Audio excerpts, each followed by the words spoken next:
Hello students, in this video we are going to see how the crystal field splitting energy is differ based on nature of ligand or nature of metal atom or the charge of the metal atom.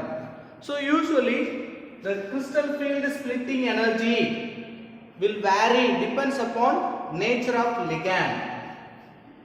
Sometimes it may be due to nature of ligand or it may differ nature of metal atom or charge on the metal.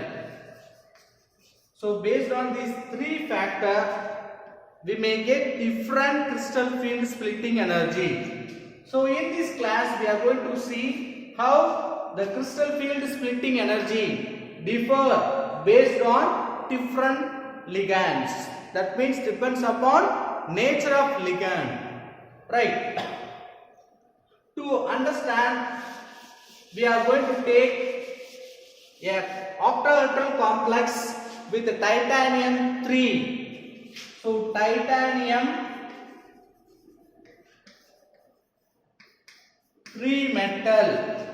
It may have complex with different ligands like bromine, fluorine, water. So this titanium 3 with these different ligands, they are producing different crystal field splitting energy. Listen carefully. Crystal field splitting energy is differ due to nature of ligand. See, we have taken different ligands. Due to that different nature of ligands, they are producing different crystal field splitting energy. That only we are going to confirm by taking this example. So how that titanium 3 will form complexes with bromine, fluorine, water. First, titanium react with bromine 3 minus, titanium with fluorine 3 minus, titanium with water 6 times, which forming 3 plus. So this like 3 different complex can form between titanium and bromine, water, fluorine ligands. See, for that they are given the wave number. What do you mean wave number? See, usually we can calculate that crystal field splitting energy based on wave number of that particular complex. So confirm that they are differ in their splitting energy. We have given with their wave numbers also. So what is the wave number of the first complex compound? For Br, it has given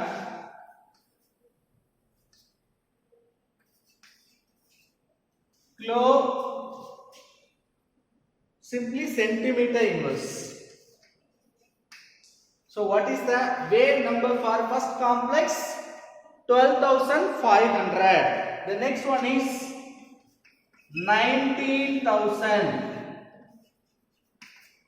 The last one for water. So all are having same metal atom, only they are differ with different ligands. So the final one having 20,000 wave number.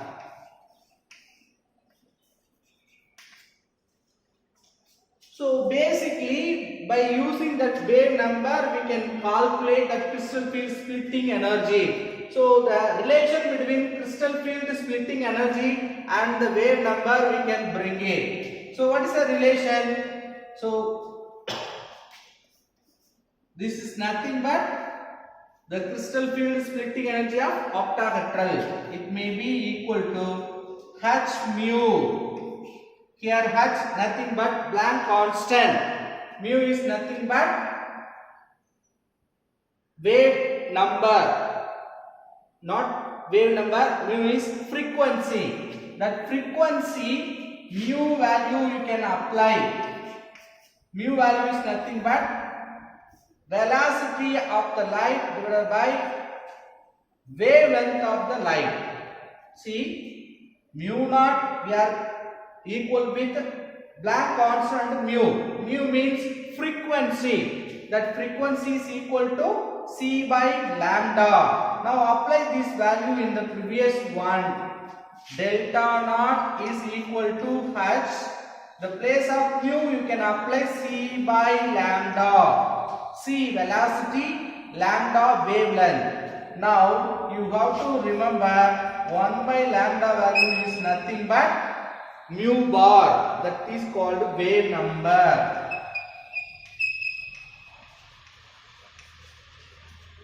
So we can apply 1 by lambda value mu bar. So finally we have delta naught is equal to hc mu bar. So what is h value? 6.626 into 10 power minus 34. Velocity, we know that velocity of light 3 into 10 power minus 8 meter per second. That wave number value is given. So by using this formula, now we are going to find crystal field splitting energy for each compound. All these three compounds we are going to find their crystal field splitting energies.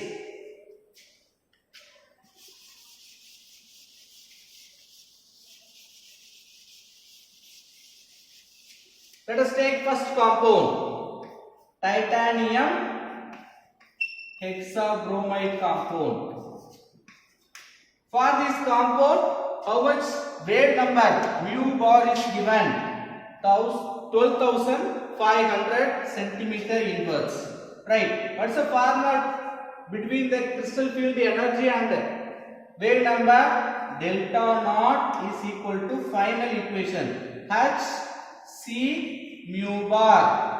Now apply the values. What is h value? 6.626 into 10 power minus 34 joule seconds. Not inverse, seconds. Okay. What is the velocity of light? What is c value? 3 into 10 power plus 8 meter second inverse. Next we have wave number, that is 12,500 centimeter inverse.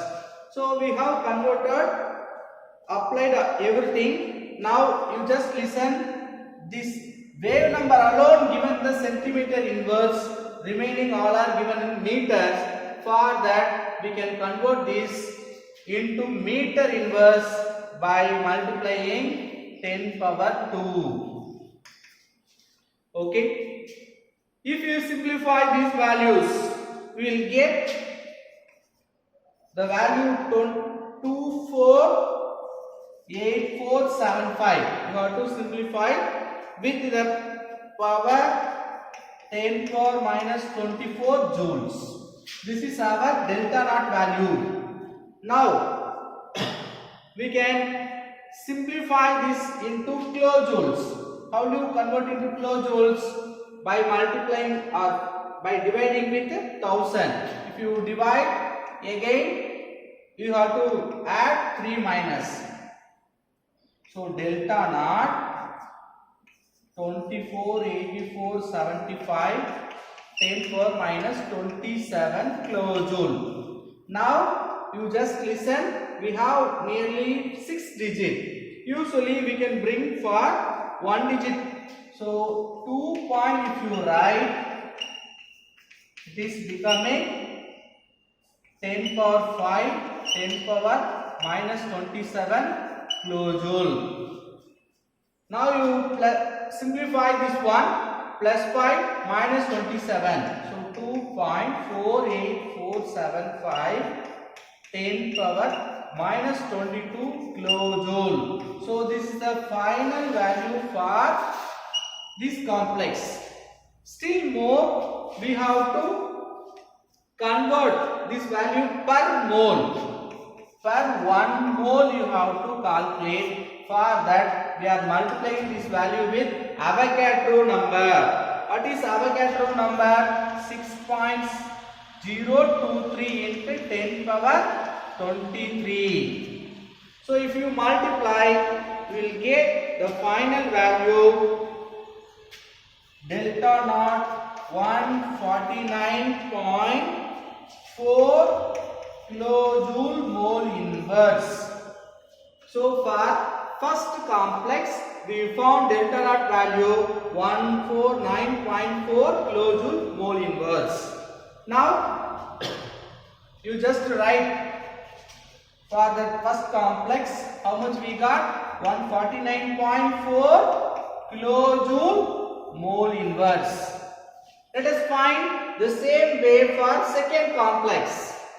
So for second complex, what will happen? It becoming F6. Now only the change in wave number, remaining all are same only. So here we have to apply 19,000. If you apply 19,000, what will be the value? 377682 into 10 power minus 24 as usual. Now if you convert into kilojoules with one decimal, what will happen?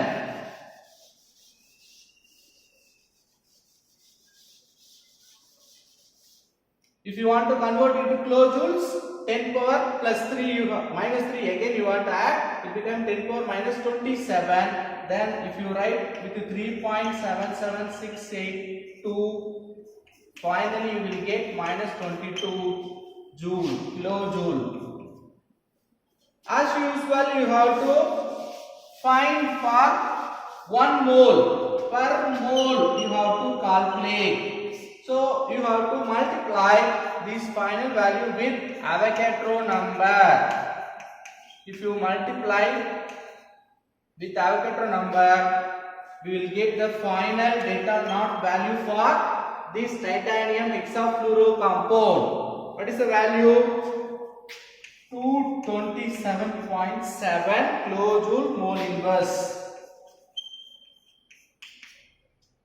So we will write here because we must compare their values. What is the delta naught value for the second complex? 227.7 kilojoule mole inverse. Right. Let us find the value for third complex. What is our third complex? Titanium hexa aqua complex. Water we can say aqua. For that how much wave number is given? 20,000. So the place of wave number you have to apply 20,000. Now as usual you have to find the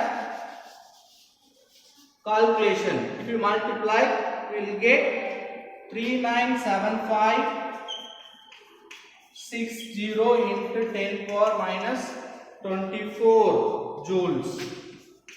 If you want to convert into kilojoules, it becomes 10 power minus 27. Then if you write with 3 point, we will get 10 power minus 22 kilojoule.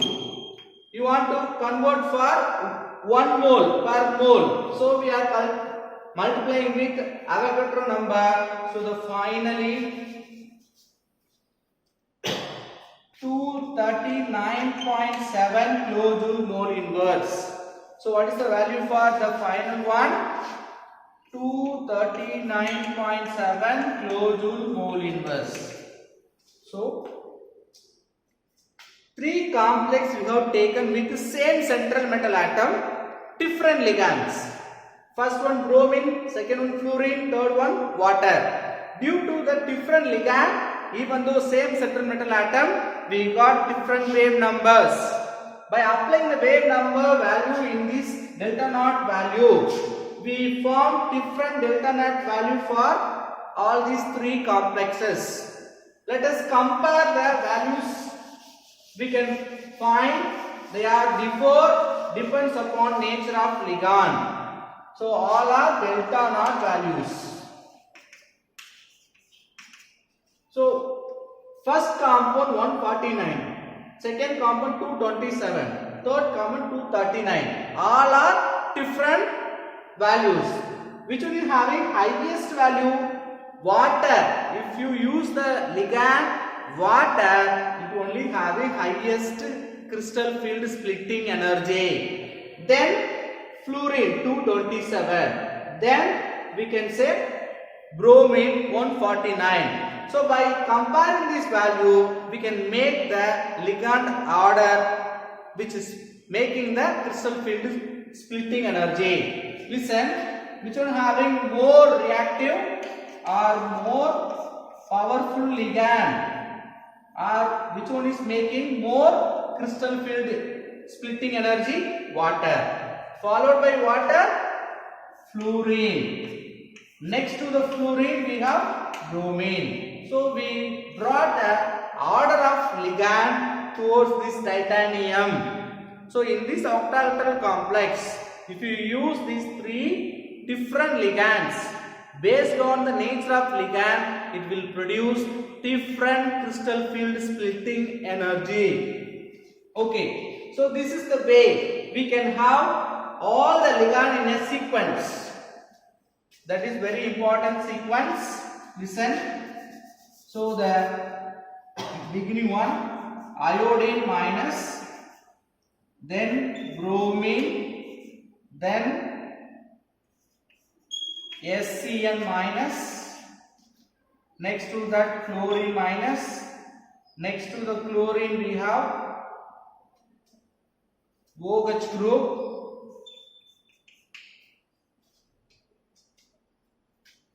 we have S2 minus, then F minus, next only we have OH minus, next to the OH and urea having the same crystal field splitting energy. Followed by urea, we have the oxalate ion 2 minus. So next to the oxalate we have water. Next to the water we can write NCS minus. Next to the NCS we can write ammonia. Next to the ammonia, see, next to the NCS first it will come EDTA. Next to the EDTA only we will have NH3, then ethylene diamine. Next to the ethylene diamine, NO2. Next to NO2, CN minus. At last we have CO. So this sequence is used to find which are the ligands having producing higher crystal field splitting energy, which are the ligands producing lower crystal field energy. Like we can use this series. So this series named by spectrochemical series.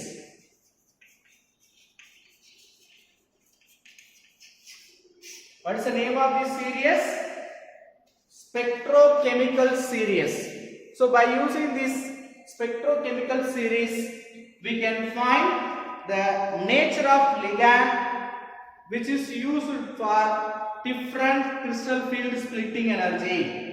Sir, if I want to get high splitting energy, we have to use the right side present ligands like CO. Sir, I need smaller splitting energy. We can choose these ligands. So based on that, we can classify the ligands: strong ligand and weak ligand.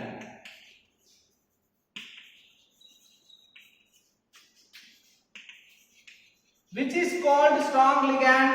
The ligands present in the right side, like carbonyl, cyanide, which giving more splitting energy. So due to that they are called strong ligands or strong field ligand. Which are the ligand present in the left side like iodine, bromine, SCN minus, all are giving less crystal field splitting energy. So we are calling that is weak ligand or weak field ligand. So based on the nature of ligand, how they are producing different splitting energy, we have completed. Let us go with distribution of d orbital electron in octahedral complex. We know that in crystal field theory, octahedral complex and tetrahedral complex producing different splitting. So in the splitting, how the electrons are arranged, that we are going to see now. Electron distribution in octahedral complex. Okay, so particularly we are studying for d orbitals. So in the d orbitals, we know the 5 orientations. In the 5 orientation, it will undergo the degeneration. After degenerate orbitals, depends upon the ligand field, it will go to different states. One is becoming higher energy than average energy level, remaining becoming lower energy than average energy level. That we can name with T2G orbitals, EG orbitals. So just you remember, this is very important. Here we have the energy level. Ground state we have 5d orbitals. It will undergoing the degeneration. After degeneration, in the ligand field, it will split into two. The higher energy orbitals are called EG orbitals. Lower energy orbitals are called T2G orbitals. In octahedral complex, usually what will happen? EG orbitals will go d x squared, y squared and dz squared. For T2G orbitals, it will go dxy, dyz and dzx. Okay, you just remember this diagram, right? So d orbitals, we are going to fill the electrons. So if you fill the electron, what will happen? Up to d3, d2 and d3, there is no issue. Why? See, 3 electron means after degeneration, if you start to fill, it will fill in the T2G orbitals. So up to d3, the electrons filled in T2G orbitals. There is no possibility to pairing. When the electron comes T4 and more than D4, that means more than 3 electron or 4 or 5, 6 electron present the d orbital means we have the problem how it is distributed. The 4th electron, you just remember, in case we have 3 electrons in the d orbital, how will you fill? First lower energy, then higher energy according to Alpha principle. So 1, 2, 3. So all 3 filled in T2G orbital itself. There is no further electron. We don't have excess of electron to fill in the EG orbitals. So only the possibility we can fill in the 2T orbital. But D4 arises means we have 4 electrons. There are 2 possibilities. What are the 2 possibilities? As usual, according to Hund's rule. What is Hund's rule? You should not pairing. Pairing not takes place until all equal energy orbitals singly filled. That means if you see these three orbitals are same energy level, they are present in the same energy level. This like orbitals having same energy means first we have to fill all the orbital with each one electron. It should be filled singly. Then if you have excess of electron, we can pair up. So pairing does not take place until all equal energy orbitals filled singly. That is only called Hund's rule. So according to Hund's rule, is there any equal energy level orbital? First fill each one electron. If you have excess, then you can pair the electron. Okay, this is Hund's rule, right? So up to 3, only the possibility each one you can fill.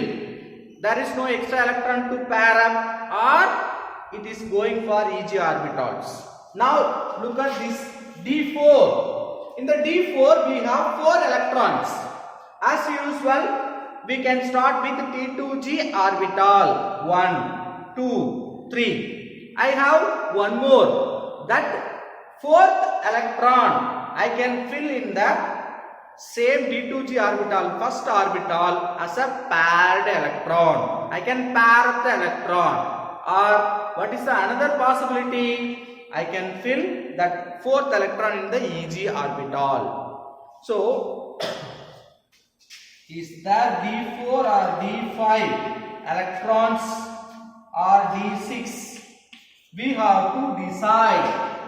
What do you want to decide? Whether that 4th, 5th and 6th electrons pair up in T2G orbital, or they are going for Eg orbital. So that happens based on ligand. So depends upon the nature of ligand only, the electrons pairing in the same T2G orbitals or Eg orbital, which going to the high energy level orbital, Eg orbital. So we have to see by taking an example, right? So you just understand, when the orbitals having electrons 4 and above 4, there is a 2 possibility. One is that electron after filling single electron in each orbital, then it can be pair up. For example, if you having 5 electron, 1, 2, 3. So we have 2 more electron. Again I can pair up. 4th one in the first orbital, 5th one in the next orbital. But next possibility is, after filling each one, 1, 2, 3, I have 2 more. 1, 2. Like I can fill all the T2G as well as Eg orbital with 1 electron. So which is possible? Who is deciding the electrons are paired or not paired? Ligands are deciding. So which ligand making the pairing of electron? Which ligand making the electron to go for Eg orbital? We are going to explain with an example.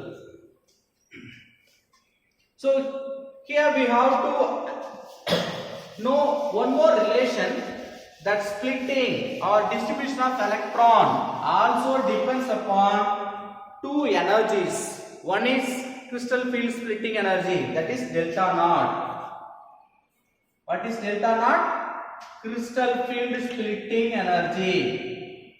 Crystal field splitting energy. Then I will write P. P is nothing but pairing energy. By using this relation, we can able to bring the distribution of electrons.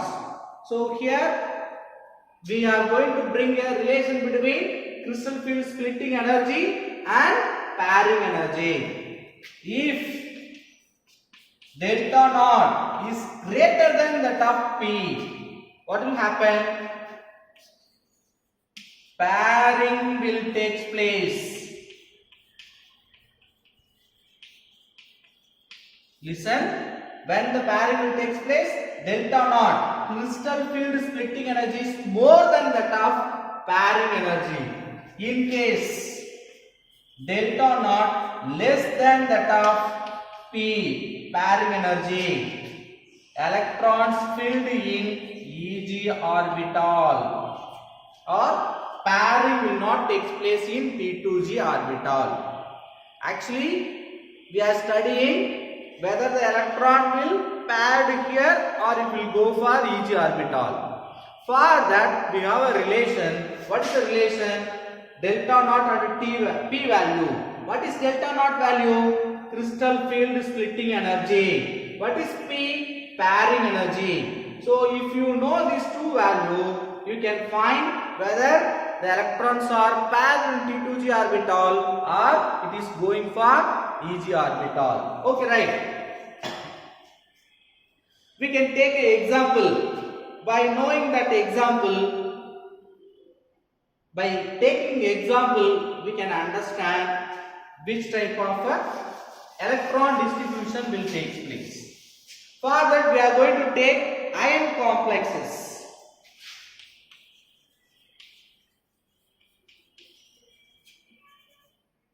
The first one is ion with water. The second one is ion with cyanide, cyano complex. So here also they are given wave number, crystal field splitting energy related with wave number.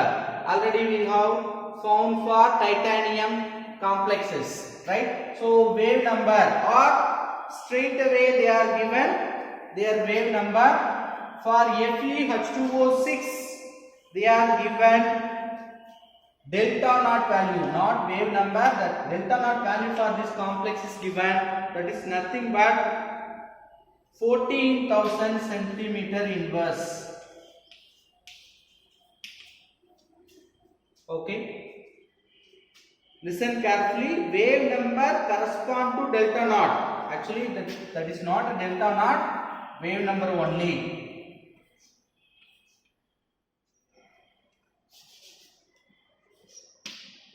For the second compound, what is the wave number? 35,000 centimeter inverse.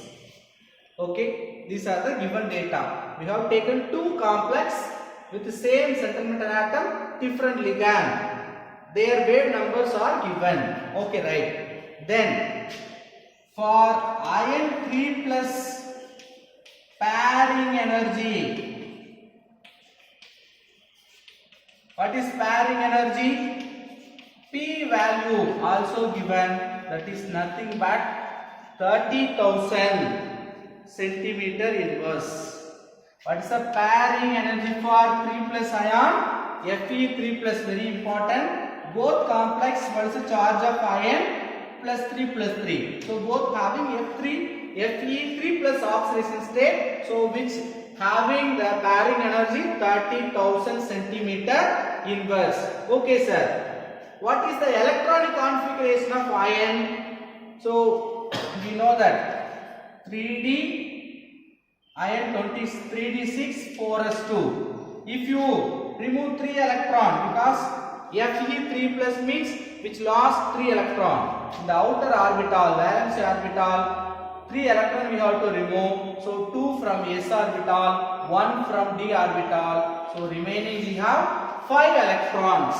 So both complex d5 electronic configuration is present.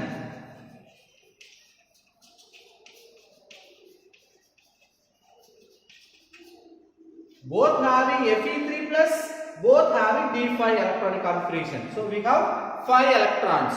Now you have to compare delta naught value and P value. We know very well delta naught value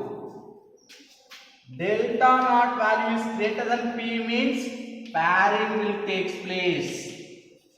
Delta naught less than P means Eg orbital will fill the electron. Now you just see the first complex, water. Water, it is considered as one of the weak ligand compared with cyanide. If you see the spectrochemical series, CN is strong ligand than water. So if you compare these two, we can say this one is weaker, this one is strong ligand. And also you see the wave number only 14,000. So now you tell me the delta naught value is greater than B or less than B? Definitely less than P. Listen, the P value is 30. The wave number only it is given 14. So definitely delta naught value for this first complex is less than the top P value. So less than the top P value means what will happen? The electron will fill in the Eg orbital. So totally the ion having 5 electron. Listen, which having 5 electron, which undergoing degeneration. Now we have 5. First 1, 2, 3. Now remaining 2 will fill in the Eg orbital. It will not pair in these orbitals. Why?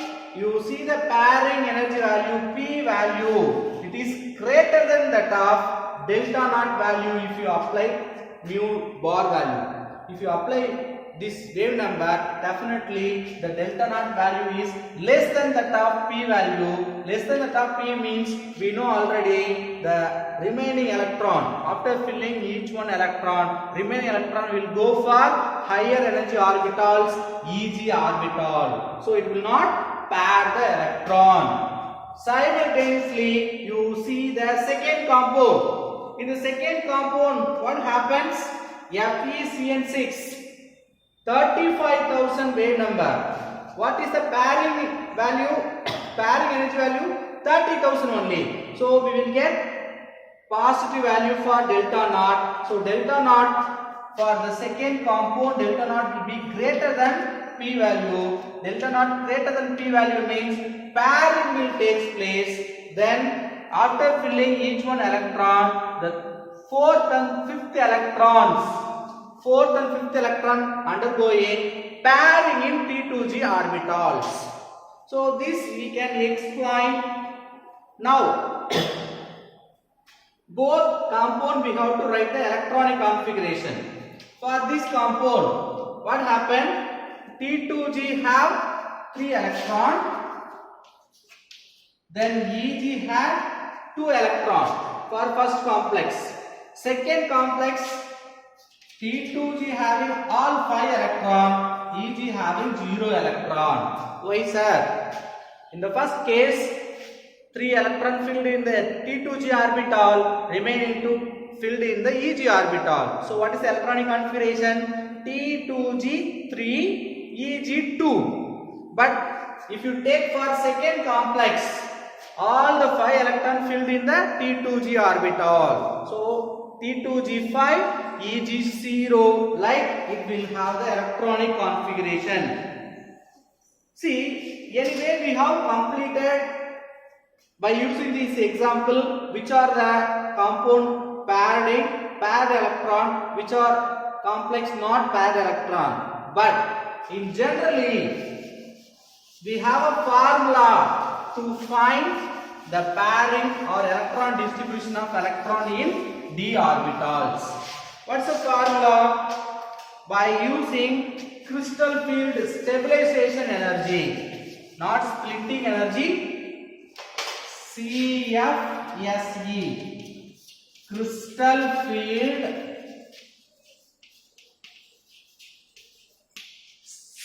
stabilization.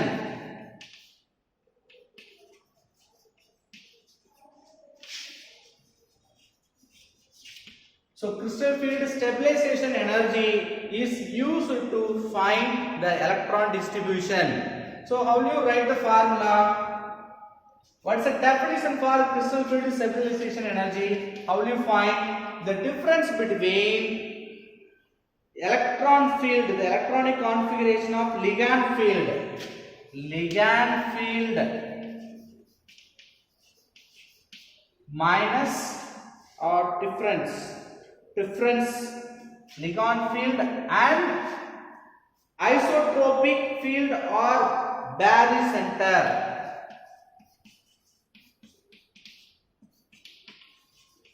This is also called barycenter. So, if you want to know what is crystal field stabilization energy, that crystal field stabilization energy is nothing but the difference between ligand field and isotropic field. So, ligand field you have the formula, you can find, then isotropic value you can find. If you get the difference, we can be able to know the crystal field stabilization energy. From the crystal field stabilization energy, we could explain the electron distribution of d orbitals in ligand field or in the complex. So for that we have a formula delta naught for CFSE. That means crystal field stabilization energy is equal to energy of ligand field minus energy of isotropic field. Now energy of ligand field, how do you apply? What is the value? Energy of ligand field, what is the expansion? We have to know in octagonal complex number of electrons in T2g orbital with T2g orbital means 2 by 5, so it becoming minus 0.4 plus number of electron in Eg orbital with 0.6. The whole value is multiplied with delta naught. This only delta naught value. It should be added with number of pairing NP with P.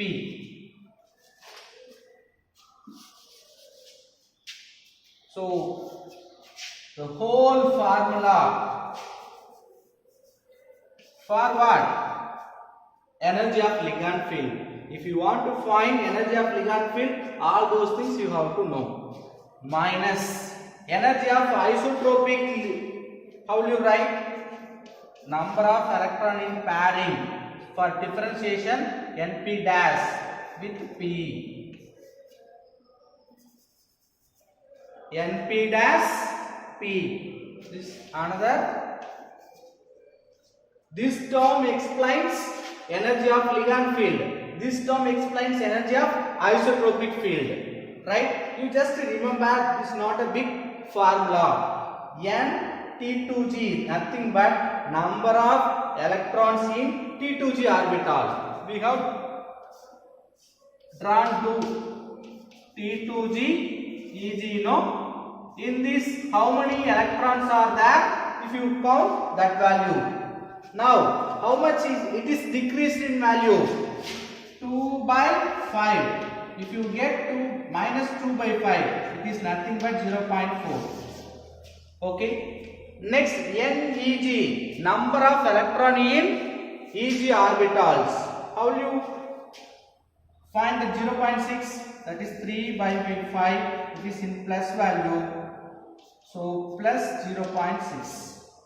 So this is nothing but this term only. We have studied. It is increased with 3 by 5, decreases with 2 by 5. That value only we have written 0.4, 0.6. Okay. It is decreases minus 0.4, increases plus 0.6. Okay. Finally, together we have to find the number of electron in pairing and also P value, pairing energy in ligand field.